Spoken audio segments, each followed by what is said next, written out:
آج ضرورت اس بات کی ہے کہ مسلم امہ کو، قوم مسلم کو قرآن مقدس سے قریب کیا جائے اور ان کو یہ بتایا جائے کہ ہمارے رب خالق کائنات اللہ عز و جل نے ہم سے قرآن مقدس میں کیا مطالبات کیے ہیں اور ہم سے اللہ نے کس طرح کا خطاب فرمایا ہے۔ قرآن مقدس کے سورہ فجر میں اللہ نے کئی چیزوں کے قسمیں یاد فرمائی ہیں اور فرمایا والفجر، قسم ہے فجر کی، ولیال عشر، اور قسم ہے 10 راتوں کی، والشفع والوتر، اور قسم ہے جفت و طاق کی، واللیل اذا یسر، اور قسم ہے رات کی جب گزر جائے، حل فی ذالک قسم لذی حجر، یقیناً ان چیزوں میں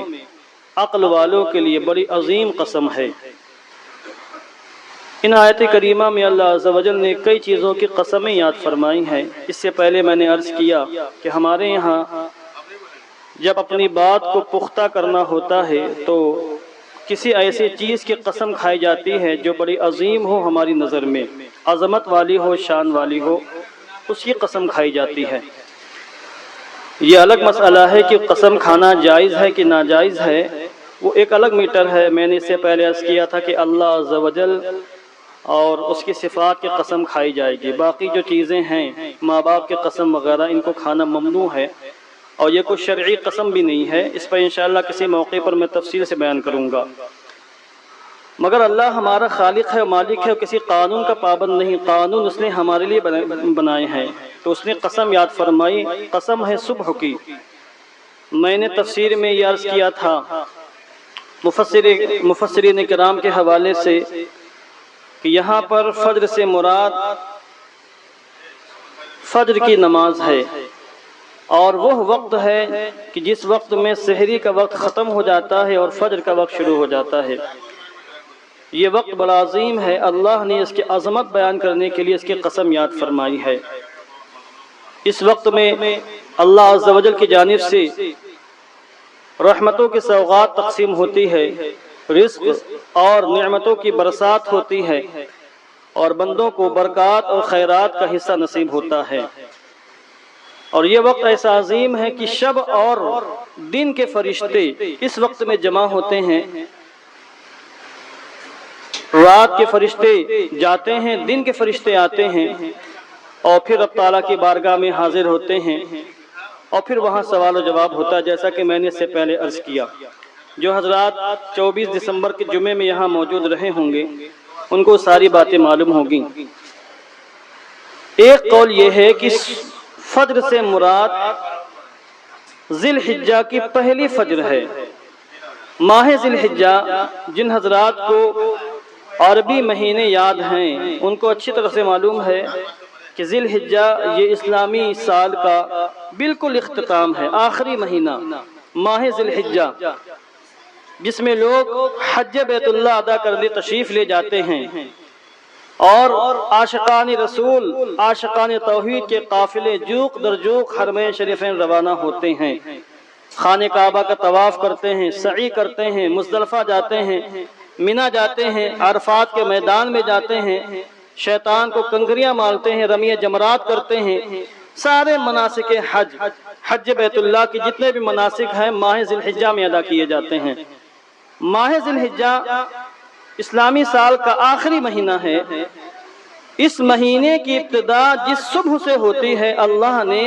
والفجر میں اس صبح کی قسم یاد فرمائی ہے۔ تو ایک تفسیر تو یہ ہے کہ اس سے مراد ہر دن کی صبح، اور ایک تفسیر یہ ہے کہ اس سے مراد مخصوص صبح ہے، مخصوص فجر ہے، اور وہ مخصوص فجر کیا ہے؟ ذی الحجہ کی پہلی فجر۔ ماہ ذی الحجہ چونکہ اللہ کے نزدیک بہت عظیم ہے، بڑی عظمتوں والا ہے، بڑی برکتوں والا ہے، اور جو لوگ اس ماہ مبارک کی قدر کرتے ہیں خیر و برکت سے مالا مال ہوتے ہیں۔ اس لیے اللہ نے جس فجر سے اس مہینے کی ابتدا ہوتی ہے اور جس فجر سے اس مہینے کا آغاز ہوتا ہے اللہ نے اس فجر کی قسم یاد فرمائی اور فرمایا قسم ہے فجر کی، قسم ہے ماہ ذی الحجہ کی پہلی فجر کی۔ اس سے آپ اندازہ فرمائیں یہ فجر کتنی عظیم ہے، جو سال میں ایک بار آتی ہے۔ جب ذی الحجہ کا مہینہ شروع ہوتا ہے تو اسی فجر سے شروع ہوتا ہے۔ ایک حدیث پاک میں آیا، حضرت ابو سعید خدری رضی اللہ تبارک و تعالیٰ روایت کرتے ہیں، صحابی رسول فرماتے ہیں اللہ کے رسول علیہ السلام نے ارشاد فرمایا رمضان، ماہ رمضان، رمضان کا مہینہ تمام مہینوں کا سردار ہے۔ اس کے بعد آگے فرمایا اور اللہ کے نزدیک ذی الحجہ کا مہینہ سب سے زیادہ عزت اور حرمت والا مہینہ ہے اللہ کے نزدیک۔ اب غور فرمائے یہ مہینہ کتنا عظیم ہے۔ اس مہینے کی پہلی فجر کی اللہ نے قسم یاد فرمائی ہے۔ ایک تفسیر یہ بیان کی گئی کیونکہ قرآن مقدس کے اندر معانی کا سمندر ہے، ایک ایک لفظ کے اندر نہ جانے کتنے معانی اللہ نے بیان فرما دیے، ہمارے علماء نے ان کو بیان فرمایا۔ ایک تفسیر یہ بیان کی گئی کہ ماہ ذی الحجہ کی جو 10 تاریخ آتی ہے، قربانی کا دن جو ہوتا ہے، جس کو عربی میں یوم النحر، اردو میں قربانی کا دن کہا جاتا ہے، جس دن مسلمان بقرعید کی نماز ادا کرتے ہیں، جانوروں کی قربانی پیش کرتے ہیں۔ ایک تفسیر یہ ہے کہ یہی یوم النحر ذی الحجہ کی 10ویں تاریخ اس فجر سے مراد ہے۔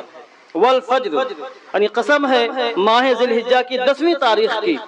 کہ قربانی کے دن جو فجر آتی ہے اس فجر کی اللہ نے قسم یاد فرمائی ہے۔ اور یہ فجر، یہ دن اتنا عظیم دن ہے کہ مسلمان اس دن قربانیاں رب تعالیٰ کی بارگاہ میں پیش کرتے ہیں۔ اب آپ غور فرمائیں کہ جس دن مسلمان قربانی پیش کریں وہ دن رب تعالیٰ کی بارگاہ میں کتنا معظم اور کتنا مکرم ہوتا ہے، وہ دن کتنی حرمتوں والا ہوتا ہے، کتنی عظمتوں والا ہوتا ہے کہ اس کے نیک بندے، اس کے مومن بندے، اس کی بارگاہ میں سجدہ کرنے والے بندے رب تعالیٰ کی بارگاہ میں قربانیاں پیش کرتے ہیں۔ اور وہ دعا جو حضرت سیدنا ابراہیم علیہ السلام نے پڑھی تھی، اور وہ دعا جو سیدنا محمد الرسول اللہ صلی اللہ تعالی وسلم نے پڑھی تھی، مسلمان انہی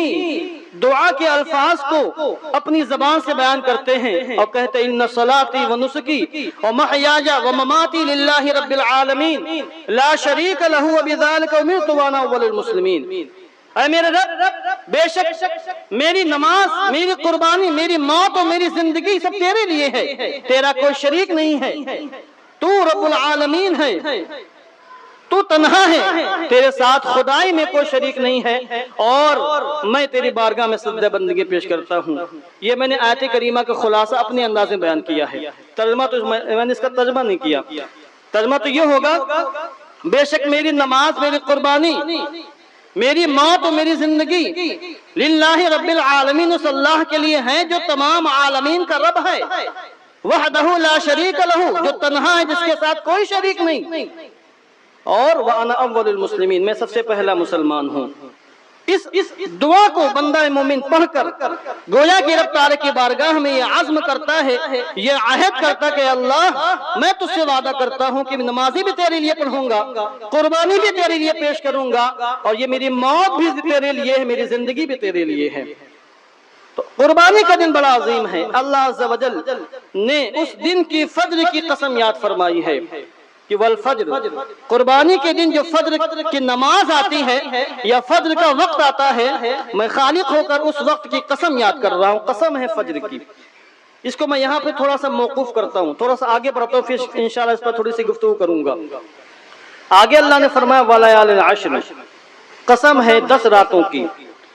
اللہ خالق ہو کر ساری راتوں کو، سارے دنوں کو پیدا کرنے والا، سارے لمحات کو، اوقات کو پیدا کرنے والا ہے، اور وہ سال بھر آنے والی سینکڑوں راتوں میں 10 راتوں کی قسم یاد فرما رہا ہے، قسم ہے 10 راتوں کی۔ گویا کہ اپنے بندوں سے فرماتے یہ 10 راتیں جن کی میں قسم یاد کر رہا ہوں، قسم کھا رہا ہوں، ان کے عظمتوں کو سمجھو، یہ 10 راتیں کتنے عظیم ہیں۔ اب ان 10 راتوں سے مراد کون سی 10 راتیں ہیں؟ ہمارے مفسرین کرام نے کئی اقوال اس سلسلے میں بیان فرمائے ہیں، سب کے پاس دلائل ہیں، سب کے پاس احادیث کریمہ ہیں۔ ایک قول یہ ہے کہ ان 10 راتوں سے مراد اسی ماہ ذی الحجہ کی 10 دن اور 10 راتیں ہیں۔ ابھی میں نے عرض کیا کہ والفجر سے مراد ذی الحجہ کی پہلی فجر ہے، وَلَيَالِ الْعَشْرِ، اس کے بعد اللہ نے فرمایا قسم ہے 10 راتوں کی۔ ان 10 راتوں سے مراد ذی الحجہ کی 10 راتیں شروع والی پہلے عشرے کی جو 10 راتیں ہیں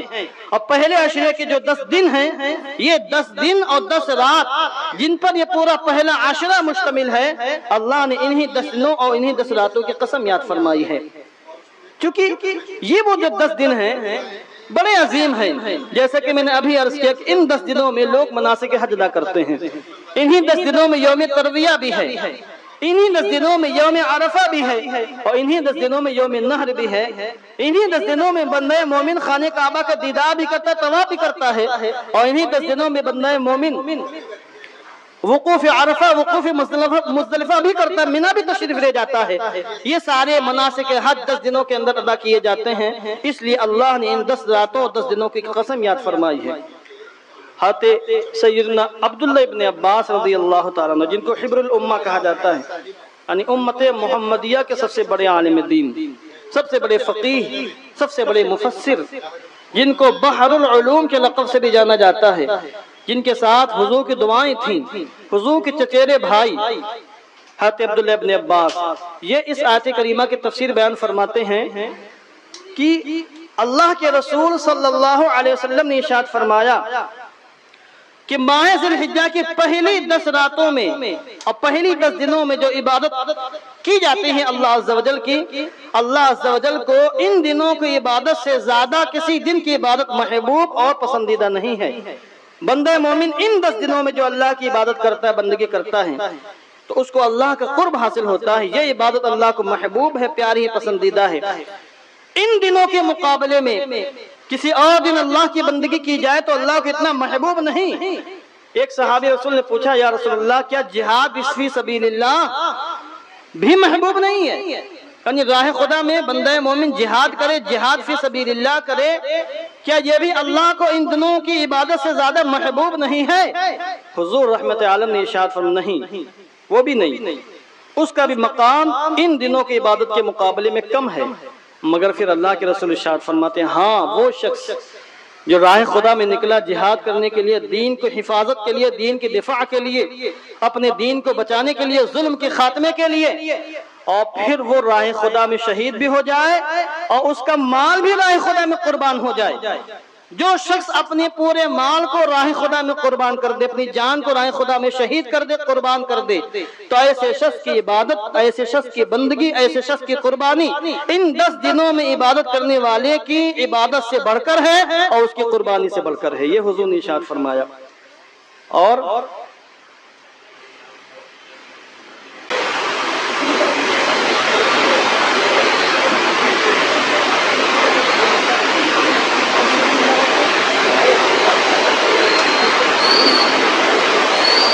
اچھا، محمد حسین صاحب یہاں مسجد میں کہیں آئے ہوئے، چپل والے، محمد حسین صاحب چپل والے، ان کی والدہ کی طبیعت کافی زیادہ سیریس ہے، بہت ہی زیادہ حالت ان کی نازک ہے، تو وہ میرے خیال سے گھر تشریف لے جائیں، ان کے گھر والے باہر ان کو تلاش کر رہے ہیں، اور گھر میں والدہ سے ملاقات کر کے اگر وقت ہو تو مسجد تشریف لائیں۔ محمد احمد، محمد حسین چپل والے، درود شریف پڑھ لیں، اللہم صلی علی سیدنا مولانا محمد وبارک وسلم،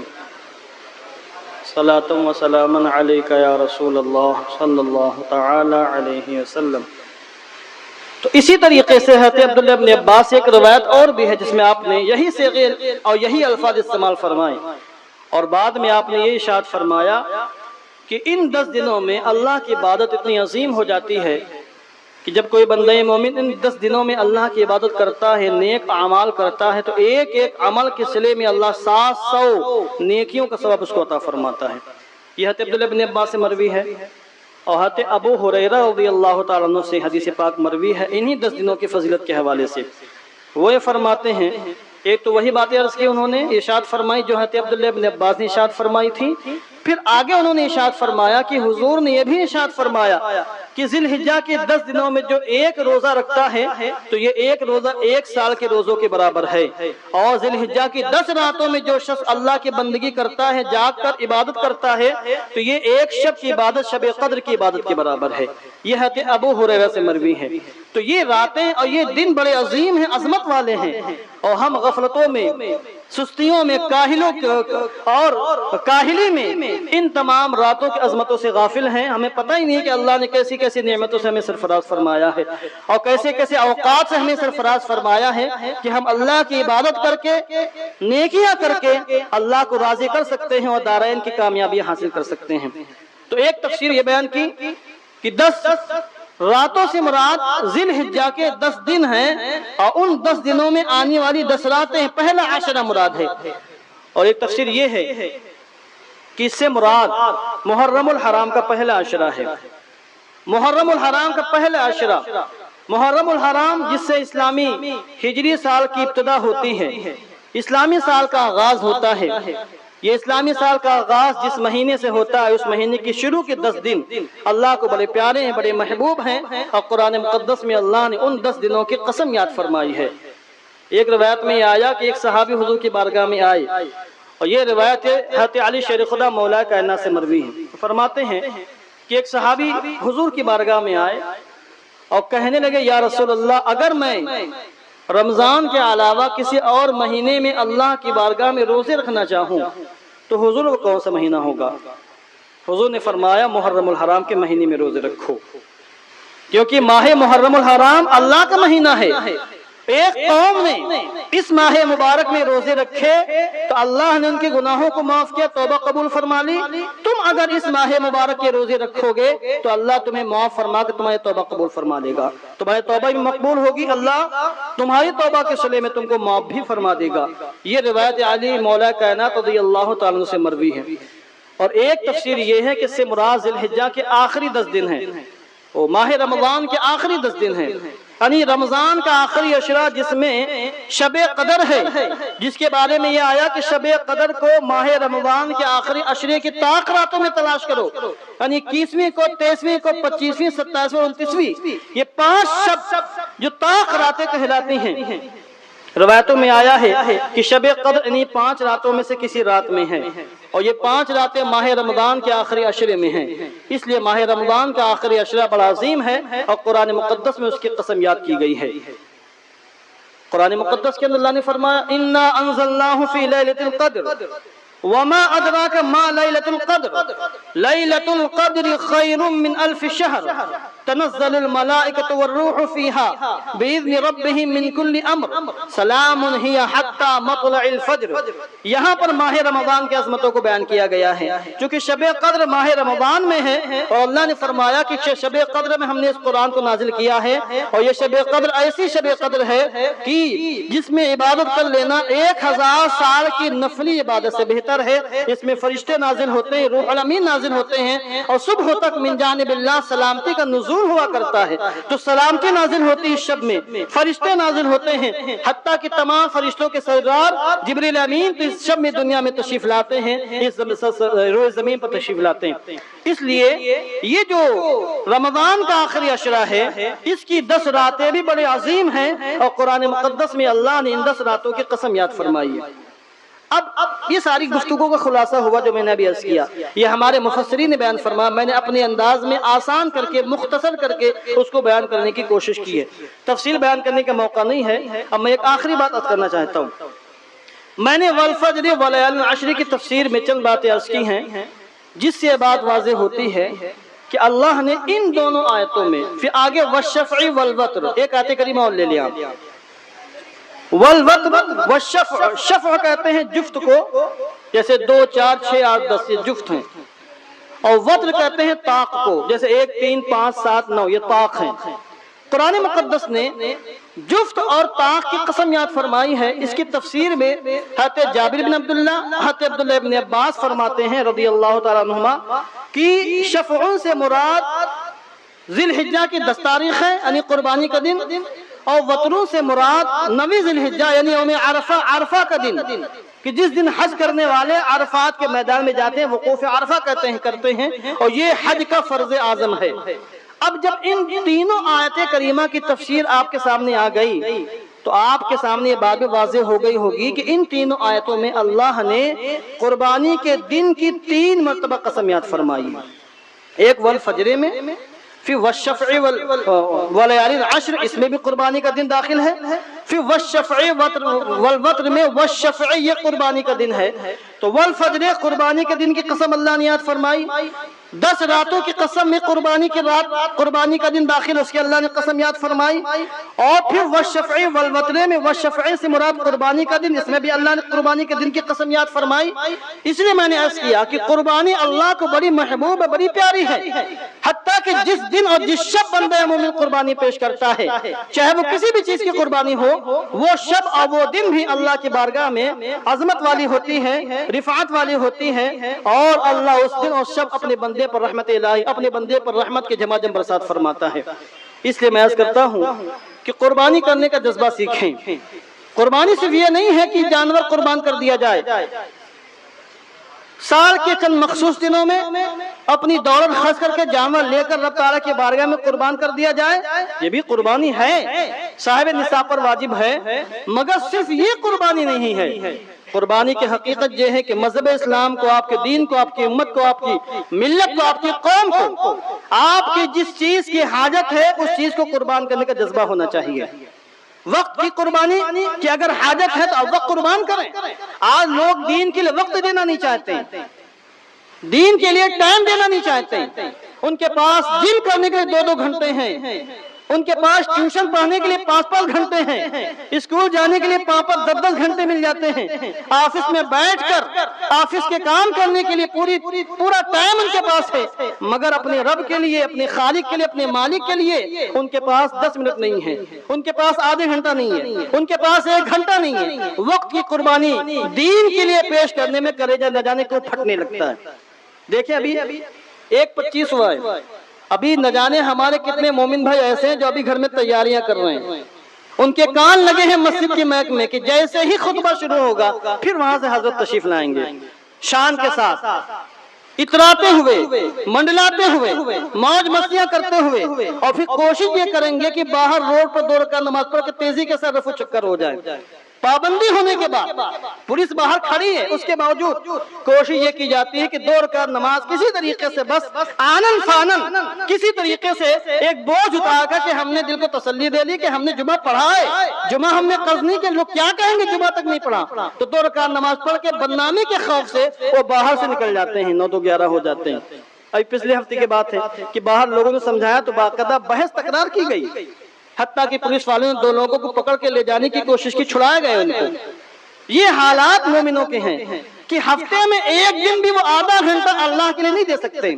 ہفتے میں 1 دن وقت کی قربانی نہیں پیش کر سکتے ہیں، جبکہ 24 گھنٹے قربانی پیش کرنے کا مطالبہ نہیں ہو رہا ہے۔ بس یہ ہے کہ آپ ٹائم سے آ جائیں، سکون سے سنتیں پڑھ لیں، سکون سے خطبہ سنیں، کچھ باتیں ہو رہی دین کی ان کو سن لیں، اس کے بعد گھر تشریف لے جائیں، مگر یہ بھی نہیں ہو سکتا ہے۔ وقت کا تقاضا یہ ہے کہ اگر آپ کے اندر ایمان کی شمع روشن ہے تو پھر دین کے لیے، ملت کے لیے، اپنی قوم کے لیے وقت کی قربانی پیش کرنے کی کوشش کریں۔ وقت پڑے تو اپنا قیمتی سرمایہ جیب سے نکال کر خرچ کرنے کی کوشش کریں۔ اس میں بھی ہماری قوم بہت پیچھے ہے، دیگر قومیں اپنے مذہب کے فروغ کے لیے، اپنی دین کی ترقی کے لیے مذہبی بیداری پیدا کرنے کے، جبکہ وہ حق پر نہیں ہے، ہم ان کو جہنمی مانتے ہیں، ہم ان کو ناحق پر مانتے ہیں، باطل مانتے ہیں، پھر بھی وہ اپنے مذہب، اپنی قوم، اپنی ملت کے لیے قیمتی سرمایہ نکال رہی ہیں، خرچ کر رہی ہیں۔ یہ مسلمان ہیں جو نہیں خرچ کر رہے ہیں۔ خرچ کہاں کرتے ہیں؟ جہاں حاجت زیادہ نہیں ہے، جہاں حاجت زیادہ نہیں ہے، جس سے قوم کو کوئی فائدہ نہیں ہے، جس کا مرتبہ محض مباح تک ہے یا مستحب، مباح کاموں میں، مستحب کاموں میں، لا یعنی باتوں میں پیسہ دھڑا دھڑ بہایا جا رہا ہے۔ ابھی کل ایک صاحب ہے ہمارے پاس، چند دن پہلے، کل نہیں چند دن پہلے کی بات ہے، بولے جلسہ کرانا ہے، فلاں صاحب کو بلانا ہے۔ تو ہم نے کہا بھئی فلاں صاحب تو 40-40 ہزار روپے لیتے، ان کو بلا رہے ہیں آپ، ہم لوگ چندہ کر لیں گے۔ یعنی ایک شخص کو 1 گھنٹے کے لیے فلیٹ سے بلا کر 40 ہزار خرچ کر سکتے ہیں، باقی کاموں میں نہیں۔ دیکھیے آپ درجات سمجھیں کہ کون سے امور وہ ہیں جو مستحب ہیں، صرف ان کی زیادہ اہمیت نہیں ہے، یا یہ کہ جائز ہیں ان کی زیادہ اہمیت نہیں ہے۔ ہمارے رسمی چیزیں بہت زیادہ ہیں. رسم و رواج میں کوئی صاحب اگر ایک ان کے یہاں ماحول بن گیا کہ وہ ہسا 11 شریف کرتے ہیں, 50-50 ہزار 11 شریف میں خرچ کرتے ہیں, ٹھیک ہے, جائز ہے, بہت زیادہ مستحب ہے. ایک اللہ کے ولی کی بارگاہ میں سرکار غوث اعظم قطب الاقطاب ان کی بارگاہ میں خراج عقیدت پیش کرنے, بہت اچھی بات ہے. آپ 50,000 60,000 خرچ کر کے اپنے گھر والوں کو, رشتہ داروں کو, پڑوسیوں کو بلا کے کھلا دیتے ہیں, مگر کیا آپ ایک سال اس انداز سے 11 شریف نہیں منا سکتے کہ کسی ایسے گاؤں, کسی ایسے دیہات میں جہاں بچوں کی پرورش اور بچوں کی دینی تعلیم کا کوئی انتظام نہ ہو, آپ سرکار غوث اعظم کے نام سے اسی رقم کو اٹھا کے اس مدرسے میں جا کے دے دیں؟ چونکہ اس میں شہرت نہیں ہوگی, اس میں نام نہیں ہوگا, اس میں یہ نہیں ہوگا کہ حاجی صاحب نے کھانا کھلایا تھا, حاجی صاحب نے لنگر تقسیم کیا تھا, اس میں نام نہیں ہوگا. تو آپ پیسہ وہاں خرچ کریں جہاں آپ کے پیسے کی حاجت ہے, وہاں آپ پیسے کی قربانی پیش کریں. آج ضرورت اس بات کی ہے کہ نسل نو کو آنے والی نسلوں کو دینی تربیت سے آراستہ کیا جائے, ان کی سنت کے بچانے کی کوشش کی جائے, ان کے اندر دینی چراغ روشن کرنے کی کامیاب کوشش کی جائے, اسکول قائم کیے جائیں, ہر علاقے, دیہات, گاؤں, قصبہ, قریہ, نگر, جگہ جہاں مدرسے نہیں ہیں وہاں مکاتب قائم کیے جائیں تاکہ بچوں کے دینی تعلیم کا اہتمام ہو. اس کے لیے آپ اپنی جیب سے رقم خرچ کریں. صرف معاملہ زکوٰۃ میں محدود نہ ہونا چاہیے, زکوٰۃ تو دینی ہے, وہ تو آپ اس سے چھٹکارا حاصل نہیں کر سکتے ہیں. زکوٰۃ کے علاوہ نکالنے کا جذبہ پیدا کریے. زکوٰۃ کے علاوہ نکالنے کا جذبہ آپ جب پیدا کریں گے تو یہ آپ کی قربانی ہوگی. آج ایسی کچھ تنظیمیں ہیں, اگر ہم آگے بڑھ کے کام نہیں کر سکتے ہیں تو جو ہماری سنی تنظیمیں کام کر رہی ہیں آپ ان کا تعاون کریں, ان کو آگے بڑھائیں. ان کے کندھے سے کندھا لگا کر آپ چل نہیں سکتے ہیں تو پشت پناہی کر سکتے ہیں. خلاصہ کلام لے, وقت ختم ہو گیا, باتیں بہت سی تھیں, بس عرض یہ کرنا چاہتا ہوں کہ قربانی دین اسلام کو بہت پسند ہے. آپ جان کی قربانی پیش کریں, مال کی قربانی پیش کریں, عزت و آبرو کی قربانی پیش کریں, وقت کی قربانی پیش کریں, کوئی بھی قربانی ہو, چاہے جانور کی قربانی پیش کریں, یہ قربانی رب تعالیٰ کی بارگاہ میں مقبول ہوتی ہے بشرطے کہ خلوص دل کے ساتھ قربانی پیش کی جائے, رب تعالیٰ کی رضا کے لیے قربانی پیش کی جائے. جو بندہ مومن رضا الہی کے لیے جانور کی یا مال کی یا وقت کی قربانی دین کے لیے پیش کرتا ہے تو وہ قربانی رائے گاہ نہیں جاتی ہے, وہ قربانی بھی مقبول ہوتی ہے, وہ بندہ بھی مقبول ہوتا ہے, اور جس زمانے میں جس وقت میں وہ قربانی پیش کرتا ہے وہ وقت بھی رب تعالیٰ کی بارگاہ میں بڑا محبوب, بڑا پسندیدہ وقت ہو جاتا ہے. دعا کرتا ہوں کہ اللہ عز و جل ہم سب کو نیک سارے پرہیزگار بنائے, دین کے تقاضوں کو سمجھنے کی توفیق عطا فرمائے, اور جہاں جہاں ہمارے وقت کی, قوم کی, وقت کی اور مال کی حاجت ہو وہاں ہمیں وقت اور مال قربان کرنے کی توفیق عطا فرمائے.